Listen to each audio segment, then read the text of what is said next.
जीवन की मौलिक इकाई, ठीक है, the fundamental unit of life, ठीक, ये हम लोग पढ़ेंगे। तो इसमें एक वैज्ञानिक थे, रॉबर्ट हुक उनका नाम था। उन्होंने क्या किया, जो पेड़ जो है उसकी छाल को लिया और उसकी जो है उसकी संरचना का विस्तृत अध्ययन किया। तो जब उन्होंने उसकी संरचना का विस्तृत अध्ययन किया तो उन्होंने क्या पाया कि उसमें जो है छोटे छोटे से प्रकोष्ठ होते हैं और जिनकी जो संरचना होती है उन प्रकोष्ठों की वो मधुमक्खी के छत्ते के जैसी होती है, जैसे छत्ता आपने देखा होगा ना, तो उसके जैसी जो है उसकी संरचना है। और जब इसको सूक्ष्मदर्शी की सहायता से सन 1665 ने जो है उन्होंने खुद एक अपना सूक्ष्मदर्शी बनाया था, उसकी सहायता से जब उसको उसमें रख के देखा तो उन्होंने देखा कि छोटे छोटे जो प्रकोष्ठ हैं उनको उन्होंने एक नाम दिया जिसको कहा कोशिका, जिसको इंग्लिश में बोलते हैं सेल, ठीक है। तो उसका मतलब जो ये जो शब्द है वो लैटिन भाषा का शब्द है और इसका अर्थ होता है छोटा कमरा, ठीक है, छोटा कमरा, ठीक है, छोटा सा कमरा, मतलब कमरा मतलब एक चारों तरफ से वो बंद है, ठीक। तो कहने को तो छोटी सी घटना है,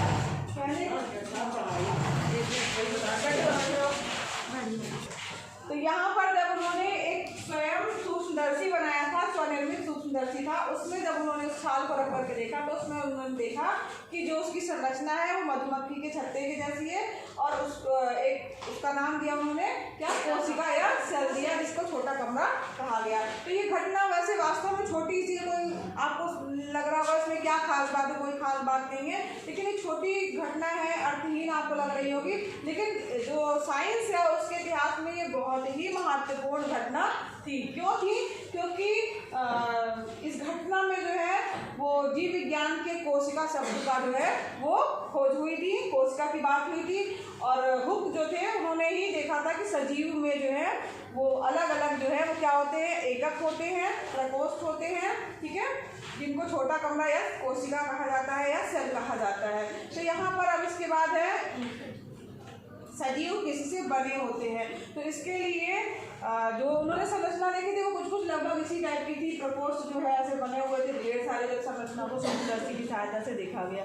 तो यहाँ पर एक क्रियाकलाप दिया गया है कि सजीव जो है, जो भी सजीव वस्तुएं हैं वो किससे बनी हैं। तो या जो सजीव होती है उनकी सबसे सूक्ष्मतम इकाई क्या कहलाती है, ठीक है। तो यहाँ पर उसके लिए उन्होंने एक्सपेरिमेंट किया, या हम भी इसमें क्रियाकलाप दिया गया तो आप भी एक्सपेरिमेंट कर सकते हैं। तो प्याज जो आपने देखा होगा सबके घरों में रहती है, उसके छिलके को जो है उसका छिलका लेना है और उसको चिमटी की सहायता से जो है वो, चूँकि आपने देखा होगा छिलके को कैसे थोड़ा सा कर्व टाइप का आता है इसमें ना, तो आउटर सतह की ओर से जो है जो उसकी भीतरी सतह है वहाँ से उसकी झिल्ली को उतारना है और उसके बाद जो है उसको जो है उसमें जो है पानी वाले वाच ग्लास में रखना है ताकि झिल्ली मुड़ने अथवा सूखने ना पाए। और उसकी जो है एक स्लाइड बनानी है कांच की और उसमें उसको जो है जब आप सूक्ष्मदर्शी की सहायता से देखेंगे तो जो है उसकी संरचना जो है वो आपको इस तरीके से दिखाई देगी, ठीक है। तो ये प्याज की झिल्ली की संरचना है, जहाँ पर बहुत सारी जो है आपको दिखेंगी, ये प्रकोष्ठ टाइप के बने हुए हैं जिनको क्या कहा गया, सेल या कोशिकाएं कहा गया। और यहाँ पर उनके बीच बीच में आपको एक पॉइंट दिख रहे होंगे जिनको क्या कहा गया, कहा गया, ठीक है। तो यहाँ पर देखने के लिए देखिए, यहाँ पर एक जो बाद में सूक्ष्मदर्शी दिख रहा है, ये है, इसको बोलते हैं संयुक्त सूक्ष्मदर्शी। तो ये किसी ने देखा है रियल में? यस मैम, मेरे साइंस में भी है ना, देखा है? हाँ, तो यहाँ पर अपने साइंस लैब में भी है। ये सूक्ष्मदर्शी की संरचना जो है उसको भी थोड़ा सा गौर कर लीजिए, उसको भी आपको पता होना चाहिए कैसी होती है। तो यहाँ पर उसके ऐसे यू आकार में ऐसा उसका आधार होता है जो कि बहुत भारी लोहे का बना होता है, ठीक है। और यहाँ पर एक दर्पण लगा होता है जिसको परावर्तक दर्पण कहा जाता है। ये दर्पण मतलब शीशा, ठीक है, मिरर, ठीक। और यहाँ पर जो है एक घूर्णी पेच होता है, यहाँ पर एक बड़ा सा चौकोर सा मंच जिसको बोला जाता है वो होता है, जहाँ पर हम जो है कांच की बनी जो स्लाइड जो होती है कांच की, वो लंबी ऐसे पट्टी आयत के आकार की पट्टी नुमा जो है वो संरचना रहती है कांच की। या छोटा कांच का टुकड़ा रहता है, उसमें जो है हम जो जिस चीज़ की आपको देखनी है संरचना, जिसको आपको सूक्ष्मदर्शी के माध्यम से देखना है, उसको उसमें रखा जाता है। तो यहाँ पर जो है 2 क्लिप लगे होते हैं, जिसमें इस कांच की पट्टी को, जिसको स्लाइड कहा जाता है, तो उसको जो है फंसाया जाता है और यहाँ पर क्लिप के माध्यम से, ठीक है, यहाँ पर एक लेंस लगा होता है जिसको क्या कहा जाता है, अभिदृश्यक लेंस कहा जाता है। भुजा इसकी ऐसे पकड़ने के लिए जो है भारी सा होता है, ये हैंडल होता है जिसको भुजा बोला गया। यहाँ तो आपको स्क्रू जैसे दिखेंगे, जो कि ये पहला जो बड़ा सा स्क्रू होता है वो प्रारंभिक समायोजन के लिए होता है और दूसरा जो होता है वो सूक्ष्म समायोजन के लिए होता है, ताकि आपको जो है जिसका भी आप जो भी आप देख रहे हैं वो स्पष्ट दिखाई दे, धुंधला ना दिखाई दे। फिर यहाँ पर एक नलिका होती है जिसे देह नलिका बोला जाता है, और यहाँ सबसे ऊपर की तरफ नेत्रिका लेंस होता है। उस लेंस का नाम क्या होता है, नेत्रिका लेंस होता है, जिसमें जो है आप अपनी आँख को रख करके जो है और उसमें जो है आप उसको देखते हैं, ठीक है। तो ये है आपकी पूरी सूक्ष्मदर्शी की संरचना। सूक्ष्मदर्शी का प्रयोग क्यों किया जाता है, कोई बता सकता है? छोटे से छोटे कणों को देखने के लिए। किनको देखने के लिए? छोटे छोटे जीवों को क्यों खाली नहीं, जिनको हम अपनी खुली आंखों से या नग्न आंखों से नहीं देख सकते हैं, जो हमें अपनी खुली आंखों से नहीं दिखाई देती, उसको भी हम किससे देख सकते हैं, सूक्ष्मदर्शी की सहायता से देख सकते हैं। इसके लिए हम सूक्ष्मदर्शी का प्रयोग करते हैं। तो यहाँ पर देखो सूक्ष्मदर्शी भी कई तरीके के होते हैं, किसी में से बहुत ज़्यादा पावरफुल जो सूक्ष्मदर्शी होगा, जिसके लेंस जो है ज़्यादा क्षमता वाले होंगे, तो उसमें किसी भी चीज़ की संरचना एकदम बहुत ज़्यादा बड़ी करके दिखाई दे। जैसे हम लोग पढ़ने वालों के लिए रीडिंग वीडिंग के लेंस नहीं यूज़ करते हैं, उसमें अक्षर बड़े बड़े दिखाई देते हैं, जैसे छोटे अक्षरों को देखने के, उसी तरीके से ये क्या करती है, ये सूक्ष्मदर्शी का क्या काम है, वो उसकी संरचना को बहुत ज़्यादा बड़ा करके, कई गुना बड़ा करके जो है वो दिखाता है, जिसके कारण हमको उसकी संरचना जो है स्पष्ट रूप से दिखाई देती है। आप प्याज की छिलकों को ऐसे देखेंगे तो आपको नहीं समझ में आएगा कि इसकी कोई संरचना भी है। अभी जैसी संरचना दिख रही है, आपने ये भी नहीं सोचा होगा कि इस तरीके की कोई संरचना प्याज में होती होगी, लेकिन जब सूक्ष्मदर्शी से इसकी संरचना का अवलोकन किया गया तो ऐसी संरचना दिखाई दी, जिसमें यहाँ पर ढेर सारी उसकी कोशिकाएं और केंद्रक दिखाई दिया, ठीक है।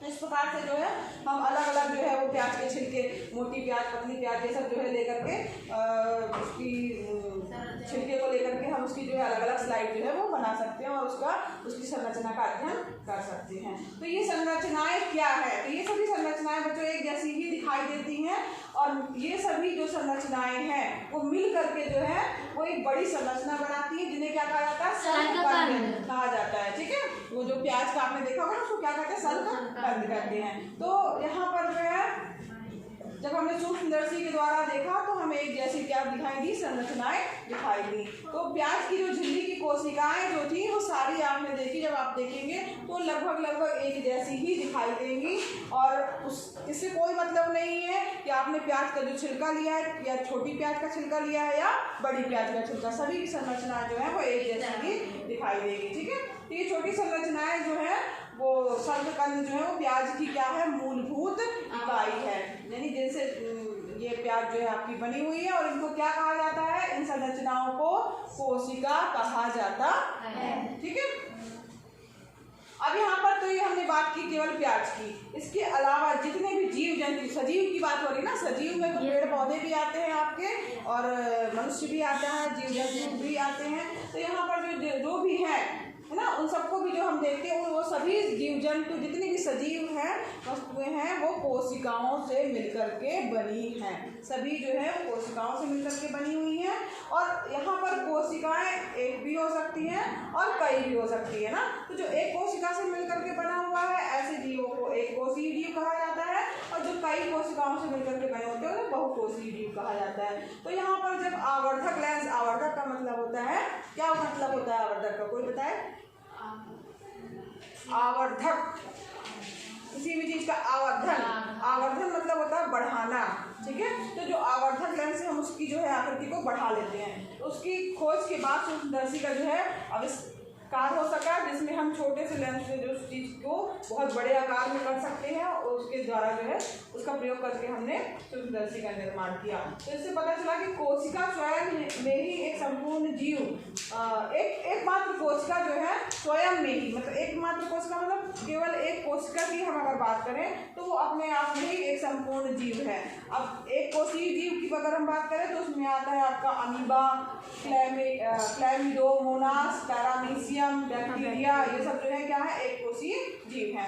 इन सजीवों को एक कोशीय जीव कहा जाता है। ठीक है, किनको किनको, अमीबा, ठीक है, क्लैमिडोमोनास, पैरामीशियम, बैक्टीरिया, ठीक, ये सब क्या है, एक कोशीय जीव है। कभी कभी आ जाता है प्रश्न एक कोशीय किन्हीं दो एक कोशीय जीवों के नाम लिखिए, या ऑप्शन में भी आ सकता है क्वेश्चन कि पैरामीशियम कैसा है जीव है, एक कोशीय, बहुकोशीय या कुछ भी और ऑप्शन में हो सकता है। ठीक है, तो यहाँ पर इसके अतिरिक्त बहुकोशीय जीवों में भी अनेक प्रकार की कोशिकाएं समाहित होती हैं और अलग अलग कार्यों को करने के लिए जो है अलग अलग अंगों का निर्माण करती हैं। कई कोशिकाएं मिलकर के क्या करती हैं, एक जो है अंग का निर्माण करती हैं और जो है इसके बाद वो अंग जो है उस सजीव के लिए जो है अलग अलग कार्य करते हैं। जैसे मनुष्य की बात की जाए तो हमारे शरीर में भी कई ऐसे अंग हैं जो अलग अलग हैं, जैसे कि मान लीजिए आपका हार्ट, हृदय, ठीक है, और आपके लिए पाचन के लिए अमाशय हो गया।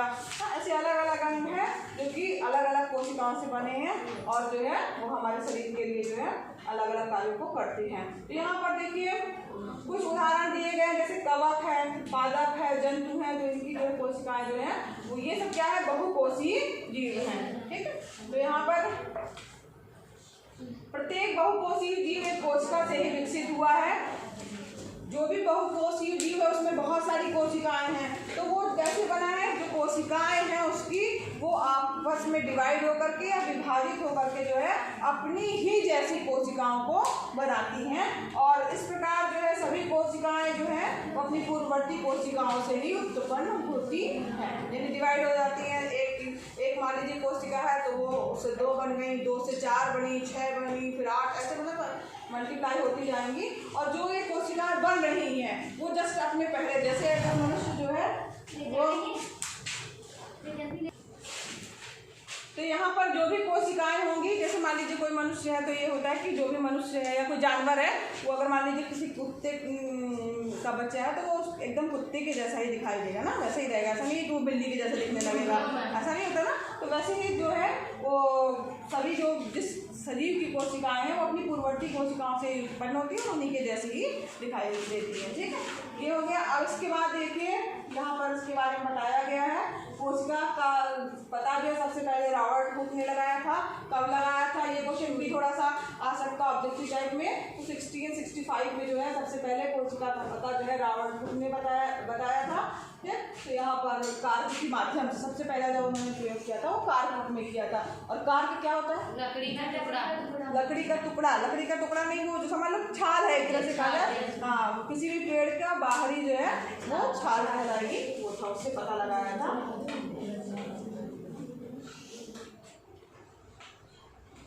अब यहाँ पर देखिए दिया है क्रियाकलाप, तो यहाँ पर हम जो है पत्ती को लेना है, मतलब प्याज की मूलाग्र अथवा विभिन्न आकार के प्याज की दिल्ली की जो है अस्थायी स्लाइड बना सकते हैं। फिर उसमें देख सकते हैं जो स्लाइड बनाई है अलग अलग पत्तियों की भी बना सकते हैं, प्याज की भी बना सकते हैं, और उसमें जो है उसका जो है आप उसको क्रियाकलाप करके देख सकते हैं कि उनकी जो कोशिकाएं हैं वो कैसी दिखाई देती हैं और उसके बाद आकृति कैसी है। सबकी आकृति लगभग एक जैसी दिखेगी सभी कोशिकाओं की, उनकी संरचना आपको कैसी दिखाई देगी। तो इसको जो है थोड़ा एक्सपेरिमेंट करने के लिए बताया गया कि आप देखिए, तोड़ के लाइए, सूक्ष्मदर्शी में रखिए, उसकी स्लाइड बनाइए और जो है वो देख सकते हैं। लेकिन हम लोग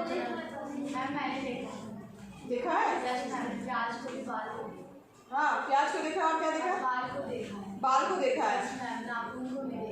अच्छा, हाँ, तो ये संरचनाएं जो हैं वो कैसे दिख रही हैं, क्या सभी की जो है, मान लीजिए आपने नाखून का देखा तो उसकी संरचना पूरी सबके नाखूनों की एक ही टाइप की होगी।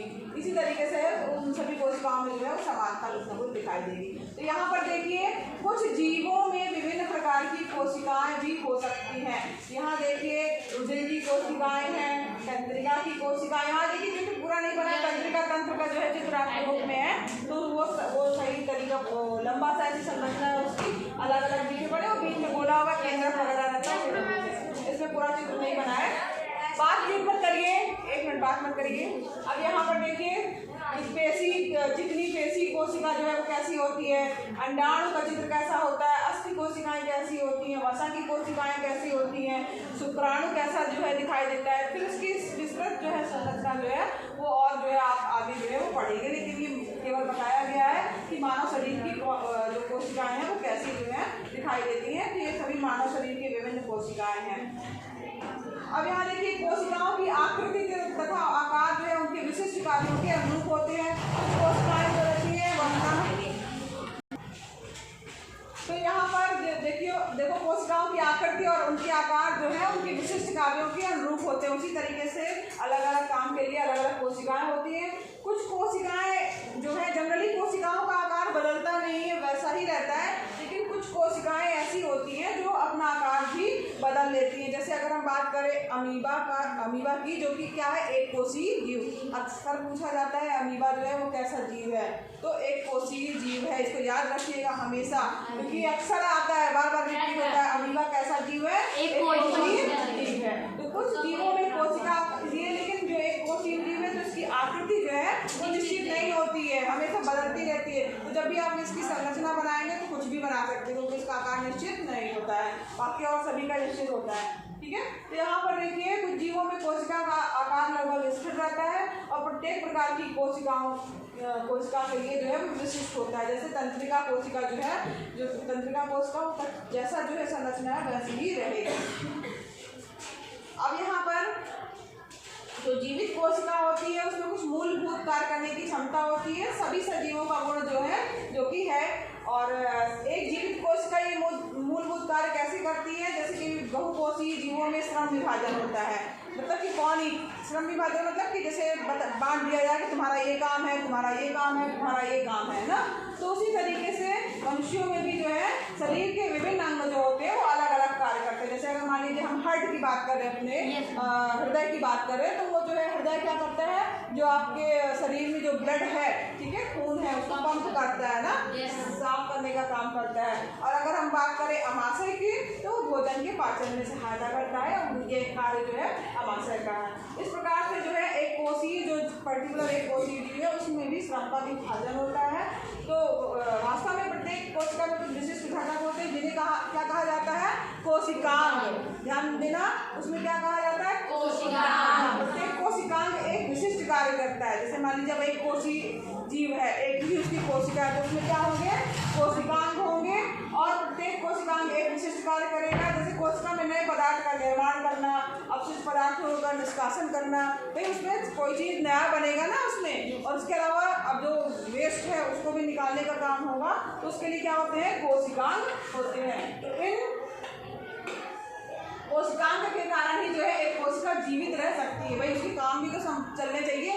कोई कोशिका है, जैसे मान लीजिए हमारा शरीर कई कोशिकाओं से बना हुआ है, तो उसमें हर कोशिकांग को जो मिलकर के काम करेंगे, तो अगर वो काम सही तरीके से नहीं करेंगे तो क्या होगा कि वो अंग में हमारे खराबी आ जाएगी। ठीक, तो इसलिए सभी कोशिकांगों को जो है वो सुचारू रूप से काम करना है। जब वो करते हैं तभी वो कोशिका जो है वो हमारी सही तरीके से चल पाती है या जीवित रह पाती है। तो कोशिकांग जो है मिलकर एक मूलभूत इकाई बनाते हैं, जिसे क्या कहा जाता है, कोशिका। तो कोशिका, कई कोशिकांग जो है मिलकर के एक इकाई बनाएंगे, जो क्या हुआ, कोशिका हुआ। तो ये सभी, इससे निष्कर्ष क्या निकला कि सभी कोशिकाओं में एक ही प्रकार के कोशिकांग होते हैं, एक ही जैसे होंगे। जैसे मान लीजिए अमाशय जो काम कर रहा है उसके जो कोशिकांग होंगे वो सब एक ही टाइप के होंगे, हृदय के अलग कोशिकांग होंगे। ठीक है, तो जो भी कोशिकांग होंगे जो कि जिस कोशिका का निर्माण कर रहे हैं, कोशिका का निर्माण जो है कई कोशिकांग मिलकर के करते हैं, और जिस कोशिका का निर्माण वो कर रहे हैं कोशिकांग, ठीक है, कोशिका के अंग जिसको बोला जाए, तो वो सब एक जैसे ही होंगे, ठीक, अलग अलग नहीं होंगे, एक जैसे ही होंगे सारे कोशिकांग। किसी भी कोशिका कई कोशिकांगों से मिलकर बनी है, कोशिकांगों से मिलकर बनी, सभी कोशिकांग किसी भी कोशिका के एक जैसे ही होंगे। तो यहाँ पर कोई फर्क नहीं पड़ता कि उसके क्या कार्य हैं अथवा किस जीव में वो पाई जा रही है।